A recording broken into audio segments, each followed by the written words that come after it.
Langkah pertama, sediakan wadah yang lumayan agak besar. Lalu masukkan sebanyak 200 gram gula pasir. Tambahkan 2 butir telur.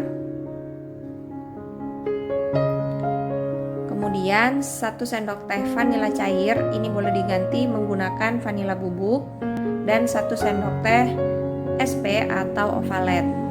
Kemudian ini kita mixer sampai adonan putih mengembang dan berjejak. Untuk durasi lamanya mixer sesuaikan dengan kecepatan mixer masing-masing. Di sini aku gunakan mixer dengan kecepatan turbo selama kurang lebih 10 menit. Nah, ini sekitar 5 menit adonannya sudah mulai agak berat. Nah, kemudian aku tambahkan sebanyak 100 ml susu UHT full cream, dan di sini aku masukin secara bertahap sambil lalu melihat konsistensi dari adonannya.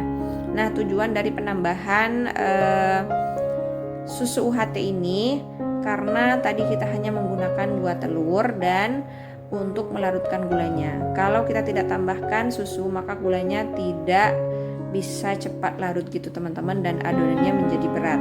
Nah, kalau udah mengembang putih dan berjejak seperti ini, kemudian matikan mixernya, lalu tambahkan sebanyak 200 gram terigu protein rendah. Di sini aku masukin secara bertahap, 1 sendok teh soda kue.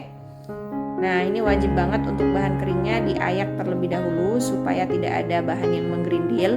Kemudian ini dimixer dengan kecepatan paling rendah sampai tepungnya bercampur saja, nggak usah lama-lama ya. Boleh juga diganti aduk menggunakan spatula. Nah, kemudian aku masukin tepung selanjutnya. Jadi ini tepungnya aku tambahkan secara bertahap. Nah, kemudian ketika menambahkan adonan kering, ini aku tambahkan lagi sebanyak 100 gram, maksudnya 100 ml susu cair. Jadi total susunya sebanyak 200 ml ya teman-teman. 100 ml-nya dimasukin ketika kita bikin adonan basahnya, dan 100 ml-nya dimasukin ketika menambahkan adonan kering seperti ini. Kalau semuanya kita masukin di awal nanti adonannya akan basah teman-teman. Nah, kemudian ini udah selesai untuk proses mixernya. Sekarang kita ganti aduk menggunakan spatula. Nah, ini diaduk balik seperti ini untuk memastikan tidak ada bahan yang menggerindil. Di sini aku tidak menambahkan minyak atau margarin ya teman-teman. Kemudian ini kita masukkan ke dalam mangkuk. Di sini aku ambil 3/4 bagian karena adonan ini nanti akan aku bagi menjadi 3 mangkuk. Nah, ini untuk adonan putihnya aku pisahkan terlebih dahulu. Nah, untuk 2 bagiannya di sini aku akan tambahkan nutrisari. Nah, ini sebanyak 1 saset. Sebenarnya kalau langsung dimasukin seperti ini tuh tidak disarankan karena nanti dia akan menjadi gumpalan-gumpalan gula dan menjadi basah di bagian bawah adonannya. Jadi sebaiknya nutrisarinya dilarutkan bersamaan dengan susu cairnya ya teman-teman. Nah, kemudian ini akan aku bagi menjadi 2 mangkuk lagi untuk adonan yang diberikan nutrisari tadi. Untuk resep selengkapnya bisa kalian cek di description box ya teman-teman. Nah, ini dia. Jadi adonannya ini menjadi 3 bagian. Kemudian di sini aku tambahkan pewarna ungu. Yang 1 mangkuk di sini pewarnanya aku banyakin sehingga dia menjadi ungunya agak pekat. Nah, yang satunya di sini separuh dari pewarnanya aja. Nah, di sini aku udah siapkan cetakan tulban mini seperti ini. Ini yang diameter 10 cm.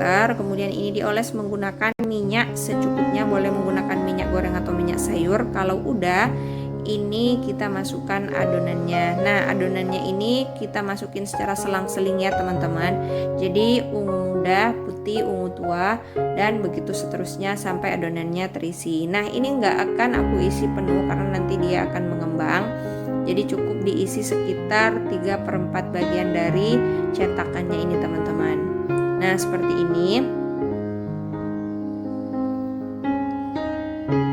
Untuk cetakannya ini harus diolesi minyak secara merata ya teman-teman, biar nanti ketika mengeluarkan bolunya itu prosesnya gampang, nggak lengket. Nah, ini dihentak-hentakin dulu biar adonannya merata. Kemudian lakukan sampai seluruhnya selesai. Prosesnya sama, tinggal diselang-seling aja warnanya seperti ini. Nah, untuk menghasilkan warna ungu yang lebih bagus, aku sarankan lebih dibanyakin pewarna ungunya, karena di sini jadinya kurang begitu tegas untuk warna ungunya ya teman-teman.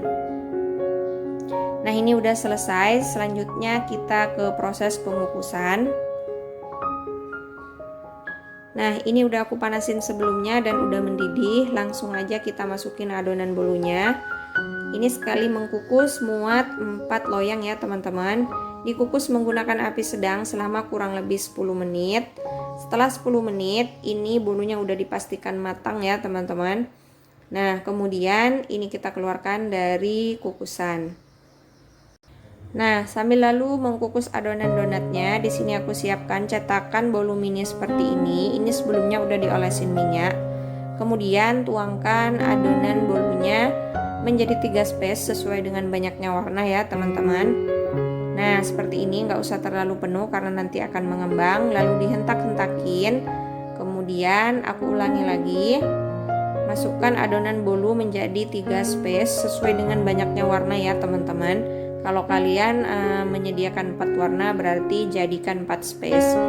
Nah, ini separuh bagian aja. Kemudian kita hentak-hentakin. Kalau udah, kita akan kukus. Nah, ini kita kukus di pengukusan yang sama dan ini juga udah mendidih ya teman-teman. Ini dikukus selama kurang lebih 7 menit dengan api sedang. Kalau udah 7 menit, ini udah mengembang seperti ini dan ini udah dipastikan matang ya untuk bolunya. Lalu kemudian kita keluarkan dari kukusan. Nah, ini dia hasilnya teman-teman, cantik banget. Satu resep tadi menghasilkan sebanyak 12 pieces bolu donat dan 20 pieces bolu mini. Jadi ini banyak banget hasilnya. Sekarang aku mau lihat tekstur dalamnya. Ini ada sisa bolu dimakan si adik tadi. Nah, seperti ini dia dalamnya, lembut banget, serat-seratnya halus. Bismillah. Enak banget, manisnya pas. Nutrisarinya juga berasa, benar-benar enak, seperti ada rasa anggurnya gitu teman-teman. Ini tuh lembut banget, empuk. Jadi resepnya ini bahan-bahannya sangat ekonomis banget, tapi hasilnya kalau kita jual bisa berlapis-lapis. Nah, terima kasih kalian udah nonton videonya sampai selesai. Sampai jumpa di video selanjutnya. Bye-bye.